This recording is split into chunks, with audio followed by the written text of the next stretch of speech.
안녕하세요. 저는 최근에 돈이 전부가 아니라는 것을 확실하게 알게 된 30대 후반 여자입니다. 진정한 가족이 무엇인지 확실하게 느꼈고 상상도 못한 경험을 하게 되었네요. 제가 30대 중반에 남편을 만나 결혼을 좀 늦게 한 편인데요.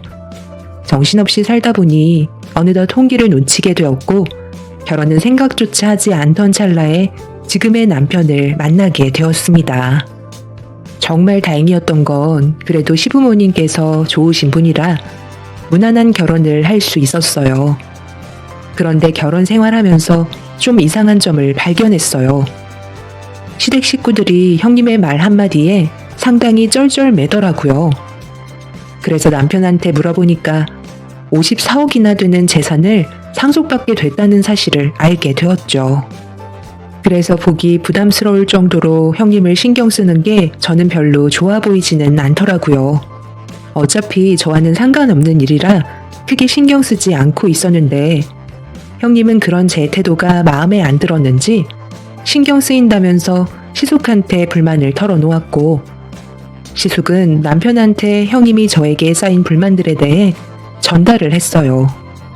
제가 마음에 들지 않는다면 직접적으로 와서 얘기하면 되는 건데 건너서 얘기하는 건 문제가 있다 생각했었죠.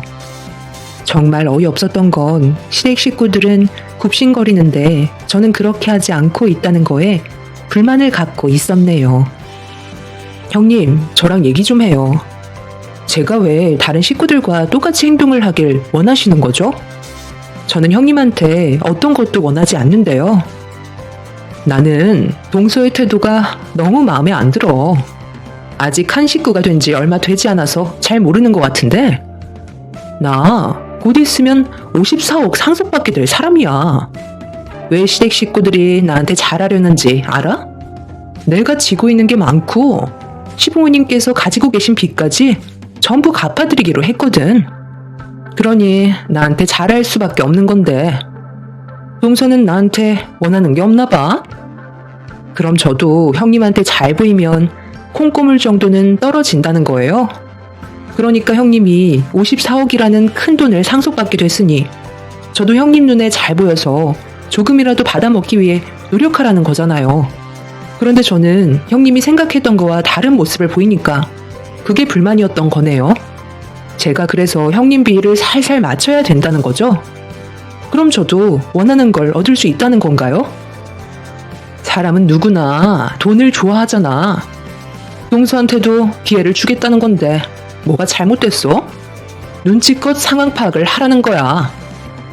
글쎄요. 저는 누구한테 굽신거리며 사는 성격도 아니고 부모님이 저를 그렇게 살라고 가르친 적도 없어서요. 그리고 제가 마음에 들지 않는 것들이 있으면 직접 오셔서 얘기하세요. 아주버님께 전달해서 아주버님은 저희 남편에게 전달을 하는 건 너무 비효율적이지 않나요? 저는 이 집 식구로 들어온 거지 형님 비위 맞추려 들어온 게 아니라고요. 무엇을 원하시던 저는 강압적으로 대하지 않으셨으면 좋겠어요. 다시 한번 말씀드리지만 저는 형님에게 원하는 게 아무것도 없네요. 54억의 재산을 상속받는다고 많은 걸 대우받길 원하는 형님이 저는 이해가 되지 않았어요. 돈으로 사람을 휘두르려 한다는 생각을 가지고 계신 것 자체가 잘못된 거였고 저는 형님이 원하는 대로 끌려가고 싶지 않았네요. 형님이 생각했던 거와 전혀 다른 방향으로 흘러가자 당황했는지 아무 말도 못하고 황당한 얼굴로 바라보던 형님은 잠시 뒤 방에서 나가버렸고 저를 한번 째려보더니 시부모님 방으로 들어갔네요. 그리고 잠시 뒤 형님이 방문을 열고 나온과 동시에 시모는 저를 부르셨고 형님은 팔짱을 낀 채 너는 이제 큰일 났다는 식의 표정을 하며 저를 노려보고 있었습니다. 세아가 네가 큰며느리한테 대들었다고 하던데 그게 사실이니? 우리 집안 분위기를 내 아들한테 대충 들었을 텐데. 네, 잘 알고 있어요. 전혀 모르는 거 아니에요. 어머님 집안에 빚이 좀 있으신 상황인데 그걸 형님이 갚아주기로 했다면서요. 그런데 그게 저와 무슨 연관이 있다는 거죠? 저는 형님한테 대들지 않았고 당연한 제 권리를 얘기했던 것 뿐이에요. 저도 이 집의 똑같은 며느리고 뭐든지 공평한 대우를 받아야 된다고 생각해요. 형님이 저를 대하는 게 강압적이고 제 위에 군림해서 저를 돈으로 휘두르겠다고 하는데 그걸 왜 보고만 있어야 하는 거죠? 저는 형님한테 바라는 거 하나 없고 저희 집 못 사는 형편도 아닌데 굳이 굽신거리며 형님한테 다 맞춰야 할 필요는 없는 거잖아요. 제 말이 틀렸나요? 네가 하는 말이 틀린 건 아니지만 그렇다고 집안 분위기를 안 좋게 몰아갈 필요는 없잖아. 부당한 대우를 받는다고 생각할지 모르지만 일단 새아가가 우리 집안의 며느리로 들어온 이상 좀 이해해주고 큰애 기분을 어느 정도는 맞춰주면 좋지 않니? 나는 집안이 시끄러워지는 걸 보고 싶지 않다. 그리고 서로 얼굴 붉히면서 살 필요는 없잖아. 네가 우리 집안의 막내고 마음도 훨씬 넓은 것 같으니까 그냥 조용히 넘어가자. 그럼 아무 일도 일어나지 않고 집안의 평화가 찾아올 거다. 큰애가 무리한 요구를 하지는 않으니 너도 힘들어도 큰애 앞에선 비위 좀 맞춰주면 안 되겠니? 시모는 집안이 시끄러워지는 걸 원치 않는다면서 조용히 넘어가길 원하셨어요. 시모가 저를 앉혀놓고 화를 내실 줄 알았는데 오히려 침착하게 말씀하시면서 형님에게 받았던 상처를 풀어주셨습니다.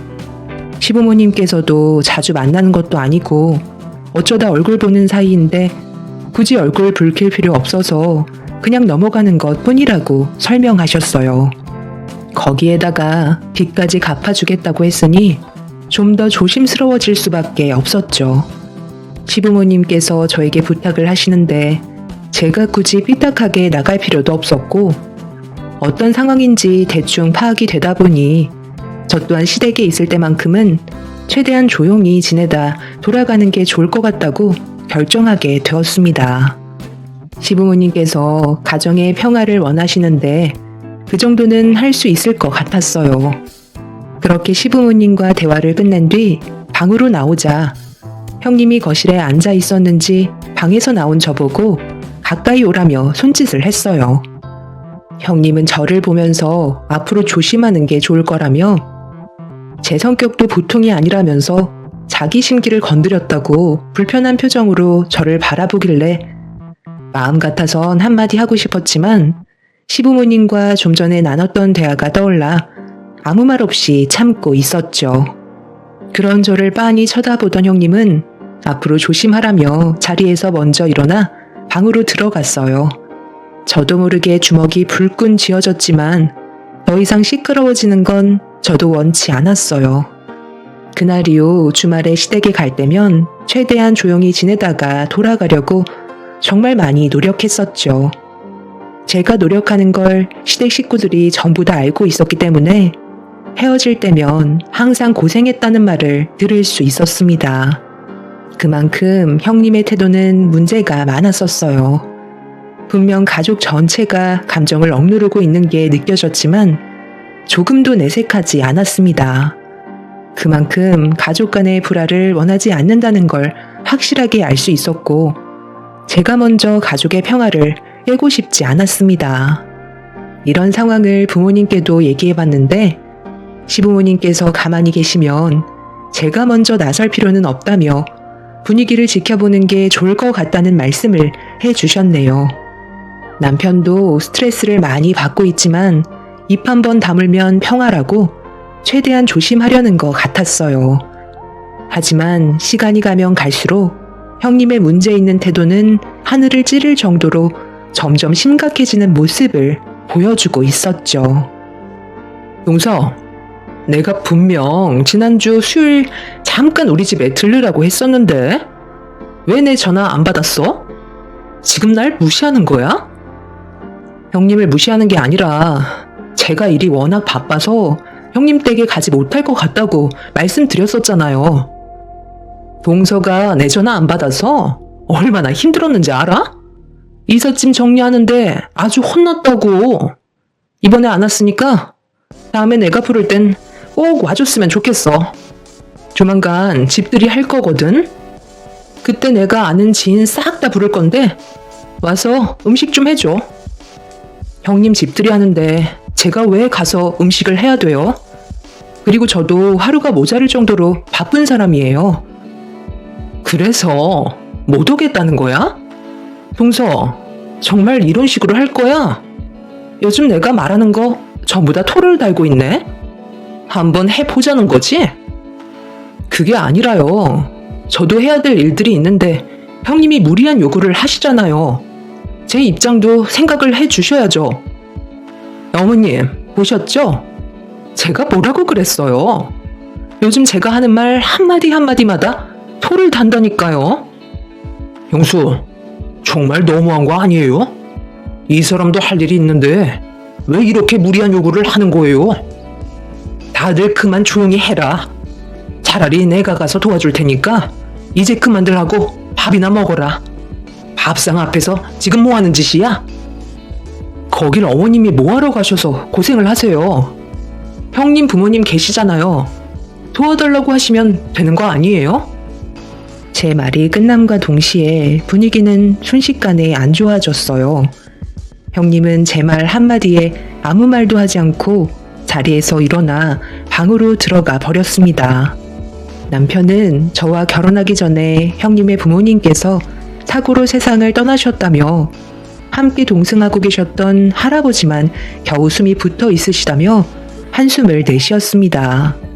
남편이 저에게 미리 말을 해줬어야 했는데 워낙 바쁘게 살다 보니 깜빡 잊고 있었다면서 대충 상황을 설명해주고 있었어요.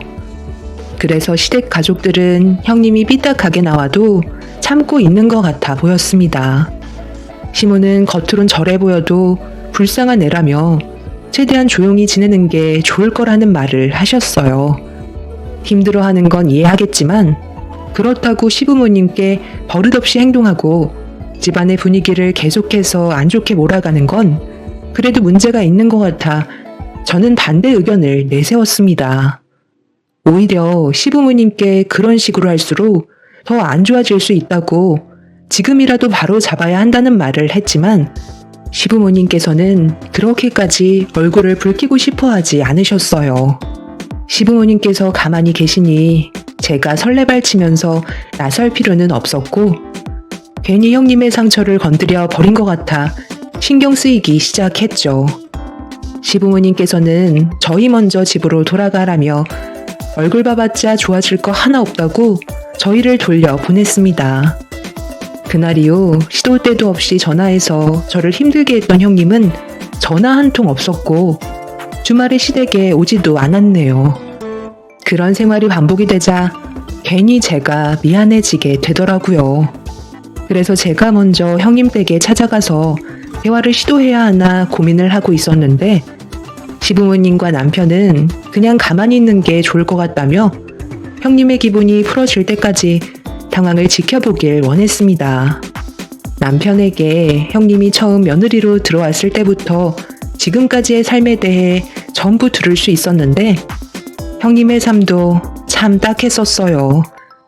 형님 밑으로 동생이 하나 있었는데 가족끼리 여행을 갔다가 동생분과 싸우게 되었고 숙소에서 뛰쳐나간 동생분은 어두운 길을 혼자 걷다가 교통사고로 세상을 떠나게 되었고 그 충격으로 형님의 부모님께선 모든 탓을 형님에게 돌렸던 거였죠. 정신적인 충격을 받은 형님은 부모님께 미움이 박히게 되면서 거의 인연을 끊다시피 했는데 부모님과 할아버님마저 교통사고를 당하게 된 거였죠. 그리고 할아버님이 세상을 떠나시게 되면 형님이 54억의 재산을 상속받게 되는 거였습니다. 아무래도 병원에 계시는 할아버님의 생명이 위태로우셔서 더욱더 예민해져 있는 것 같아 보였어요. 하지만 그건 형님의 집안 문제이고 그런 상황들로 인해 다른 가족에게까지 피해를 주는 건 잘못된 게 분명했기 때문에 다음에 얼굴 볼 일이 있으면 확실하게 짚고 넘어가는 게 좋을 것 같아 때를 기다리고 있었습니다. 참는 건 한계가 있었고 형님의 행동들이 가족들을 점점 지치게 만들고 있다는 걸 전부 지켜보고 있던 저는 모든 걸 바로잡고 싶었습니다. 그렇게 어느 정도의 시간이 지나고 명절이 다가오자 한동안 모습을 안 보이던 형님도 시댁에 발을 들였습니다. 솔직히 형님과 마주하지 않았던 기간 동안 정말 살 것 같았는데 형님이 발을 들이자마자 서로 눈치만 보고 있었네요. 그런데 어딘가 모르게 분위기가 좀 달라 보이는 게 불길한 예감이 들었고 제 예감은 틀리지 않았는지 잠자리에 들려고 준비를 하던 도중에 침묵을 지키던 형님의 한마디에 저는 표정 관리가 되지 않을 정도로 기분이 좋지 않았어요. 어머님, 동서한테는 저기 이불장 제일 밑바닥에 깔려있는 여름용 혼이불 주시면 될 것 같은데요?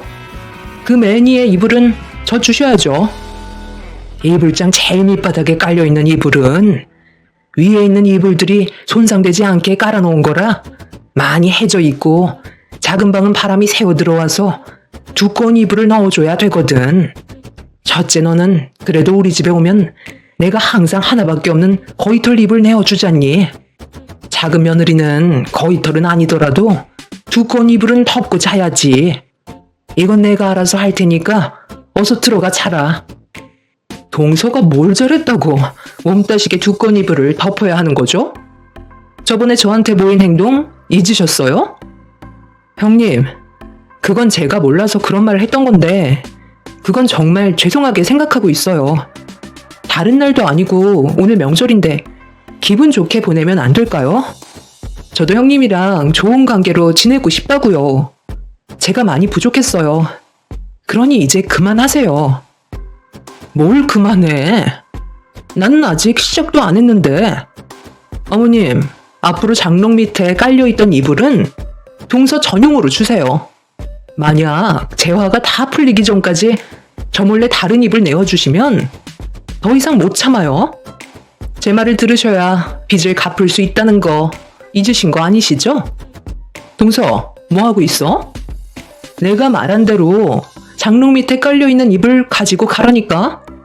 내 말 안 들리는 거야? 엄마, 형수가 이렇게까지 막 나가는 걸 언제까지 지켜봐야 하는 거야? 차라리 그냥 잠은 집에 가서 잘게요. 그러든지 말든지. 그건 동서랑 서방님이 결정할 문제니까 알아서 하시고. 어머님, 저 방에 들어가 있을 테니까 따뜻한 수건 좀 내와주세요. 아까 전 좀 붙였다고 어깨가 많이 뭉쳤나 봐요.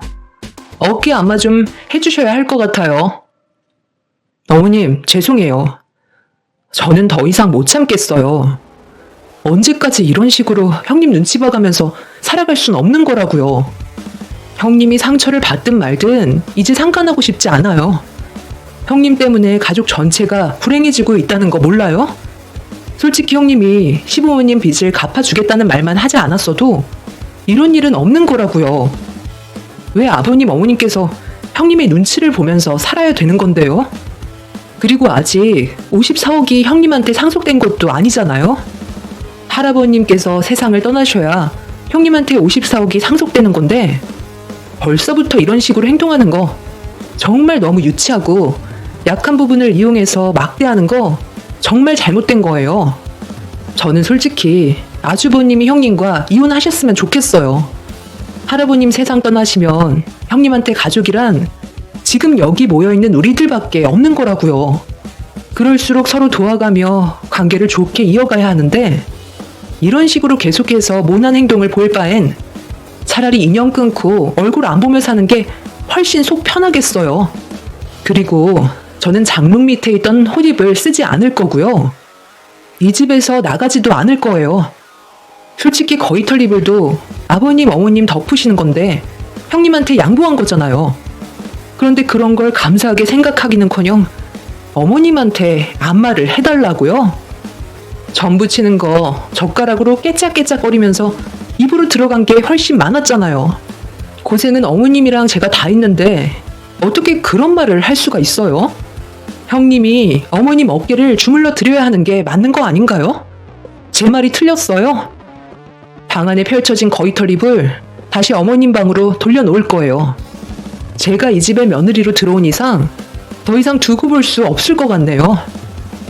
저는 그동안 쌓였던 게 많았는지 결국 참아왔던 감정을 터뜨리게 되었고 형님은 제가 쉬지 않고 쏟아내는 말에 당황해하고 있었습니다.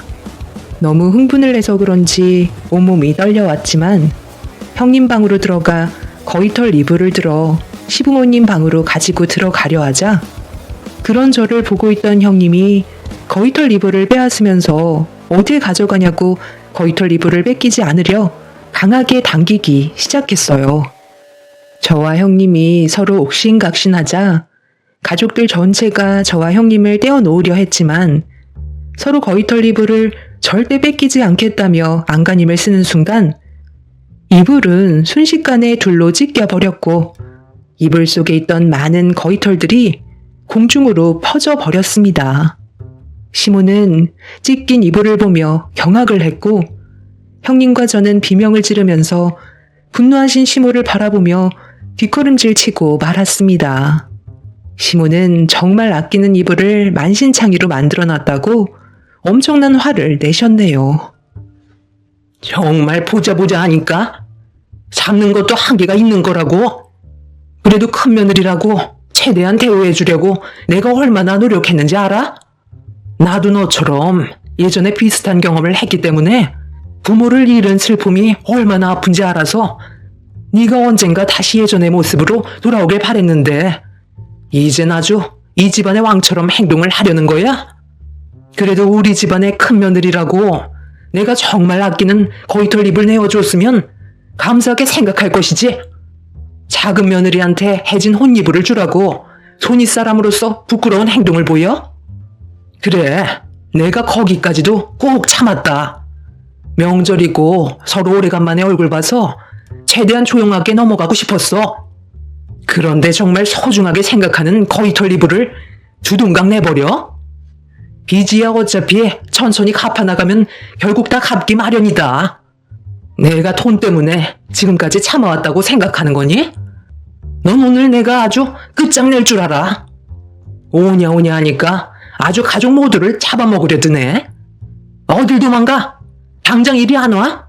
오늘 아주 끝장 볼 줄 알라고. 시모는 화가 머리끝까지 올라오셨는지 남편과 결혼 이후 처음으로 분노하시는 모습을 눈앞에서 보고 말았습니다. 언제나 침착함을 잃지 않으시려던 시모가 분노를 터뜨리시자 아무도 말릴 수가 없었어요. 당황해서 도망치려 했던 형님은 시모에게 뒷덜미를 잡히게 되었고 바닥에 흩어진 거위털들을 전부 주워서 형님의 입에 마구 쑤셔 넣으셨습니다. 그동안 시모 또한 스트레스가 쌓인 게 많으셨는지 제가 알던 분의 모습은 조금도 찾아볼 수가 없었어요. 형님은 시모 좀 말려달라며 눈물을 흘리면서 애원했고 저희는 겨우 시모와 형님을 분리시켜 놓을 수 있었습니다. 시모는 방으로 들어가시더니 바늘과 실을 가져오셨고 두동강 나버린 이불을 원상태로 복구해 놓으라면서 주저앉아 있는 형님 앞에 자리를 지키셨어요. 형님은 눈물을 흘리면서 바닥에 떨어져 있는 바늘과 실을 주워들어 찢어진 이불을 수선하기 시작했고 저희는 시모의 눈치를 보면서 흩어져 있던 거위털을 한 곳으로 모으고 있었습니다. 시모는 눈물을 흘리고 있던 형님의 모습을 묵묵히 바라보시더니 어느 정도 숨을 고르셨는지 다시 입을 여셨네요. 그리고 시모의 한마디에 형님은 폭풍 오열을 하면서 용서를 구했습니다. 처음 네가 우리 집에 며느리로 들어왔을 때 제일 처음 느낀 게 뭔 줄 아니? 나와 비슷하다는 걸 느끼고 있었다. 그래서 살아온 환경을 들어보니 정말 비슷한 점이 많더라고. 부모에게 사랑 못 받고 살아왔는데 부모까지 세상을 떠나버려서 그 아픔이 얼마나 클지 누구보다 내가 잘 알고 있었어. 그래서 나는 너를 내 친딸처럼 생각하면서 내 앞에서 웃어도 그늘진 얼굴을 환하게 해주려고 계속해서 참고 때가 오기를 기다리고 있었던 거다. 주어진 환경이 너를 그렇게 만든 거지. 너는 누구보다 착한 애고 많은 사랑을 받고 있다는 걸 느끼면 분명 좋은 모습으로 발전될 수 있을 거라 생각했었다. 작은 며느리가 들어오기 전까진 그래도 조금씩 좋아지는 것 같더니만 새아가가 들어온 이후부터 질투를 느낀 건지 너는 애들보다 못한 모습을 계속 보여주었고 그 모습을 보고 있던 내가 너를 따로 불러서 몇 번이나 얘기했잖니? 모두가 함께 지낼 수 있는 가족의 울타리 안에서 불행을 만들지 말아달라고 몇 번이나 말했었는데 너는 내 앞에선 알겠다고 해놓고 작은 애한테는 그동안 네가 과거에 받았던 행동들을 똑같이 보여주고 있었잖아? 그게 바로 보복 심리라는 거야. 네가 자라오면서 당했던 만큼 약자에게 똑같이 행동하고 힘들어하는 모습을 보면서 보상받는 느낌을 즐기고 있던 거잖아. 저번에 작은 며느리가 너한테 말실수하고 나서 내가 너희 집에 따로 찾아간 적 있었지? 최대한 서로 좋게 지내자고. 그럴 마음이 있으면 명절날 얼굴 보자고 좋게 헤어졌는데 결국 너는 시애미 말을 무시하고 기회조차 잃어버렸다. 앞으로 너는 우리 집안 며느리가 아니니까 2번 다시 내 앞에 나타나지 마라. 그네 네가 아무리 용서를 구해도 나는 절대 받아줄 생각 없고 우리 집에 발도 들이지 못하게 만들 거다. 네가 나를 이렇게 만든 건데 누굴 탓하겠니? 현실을 받아들이고 이불은 꼭 전부 수선해 놓고 가라. 찢어진 이불처럼 너와 나의 인연도 찢어진 거나 마찬가지야. 수선하면서 네가 뭘 잘못했는지 충분히 반성해라. 형님은 눈물을 흘리면서 찢어진 이불을 수선했고 시모는 가족 전부 방으로 들어가라며 거실에 형님 혼자 남겨두었어요. 남편과 저는 방 안에서 험악해진 분위기를 어떻게 해야 할지 몰라 눈치만 보고 있었는데 시부모님 방에서 시모가 오열을 하는 목소리가 저희 방에까지 들려오고 있었습니다. 시모가 형님을 생각하는 마음은 진심이었고 과거의 비슷한 아픔 때문에 보듬어 주려 했지만 너무 큰 실망을 하셨는지 시모는 괴로워하고 계셨어요. 형님은 한참 동안 무릎을 꿇은 채 눈물을 흘리며 찢어진 이불을 수선했고 시부모님 방 앞에서 용서를 구했지만 굳게 닫힌 문은 열리지 않았습니다. 형님은 그동안 감사했다며 집 밖을 나섰고 시모는 아주버님을 불러 형님의 뒤를 따라가 보라고 하셨네요.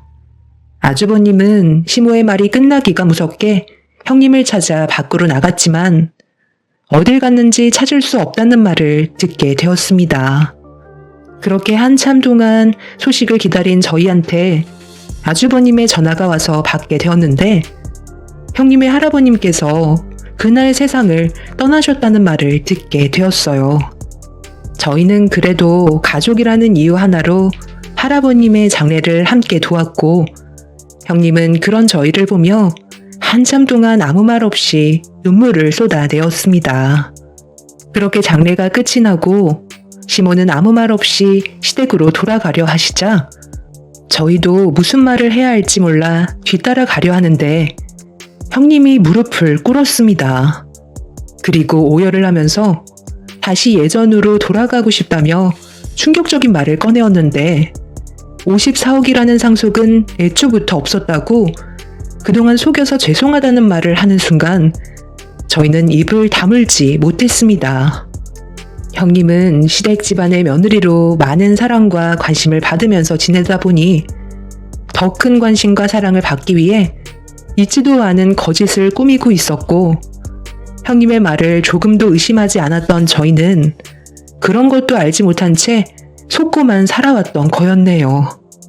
형님은 잘못했다며 예전으로 돌아가고 싶어서 진실을 얘기하는 거라고 했지만 이런 거짓말을 결국 밝혀질 게 뻔한데 왜 속이려 했는지 이해할 수 없어 시모가 왜 거짓말을 했냐고 물어보자 형님은 할아버님이 그렇게 일찍 세상을 떠나실 줄 몰랐다며 자신의 어리석은 행동을 뉘우치고 있었습니다. 관심과 사랑을 받기 위해 거짓을 꾸몄던 형님의 모습을 보곤 가족 전체가 더 큰 실망을 하게 되면서 더 이상 얼굴 볼 일이 없을 것 같다는 시모의 말에 저희 가족 전부 시모의 뒤를 따르게 되었네요. 그날 이후 형님은 시댁에 찾아가 몇 시간씩 용서를 구하고 있지만 변화되는 건 아무것도 없었습니다. 현재 형님은 정신과 치료를 받고 있는 상태이며 아주버님과 이혼을 고려하고 있는 중입니다. 자신이 받아왔던 과거의 아픔들이 이렇게까지 큰 문제를 일으키게 될지 본인은 알고 있었을까요? 결국 형님은 자신의 욕심이 모든 걸 잃게 만들었고 충분히 뉘우치고 있긴 하지만 시모의 마음을 되돌릴 수 있을지 모르겠네요. 이런 상황이 참 안타까울 뿐입니다. 제 사연 들어주신 분들 감사합니다.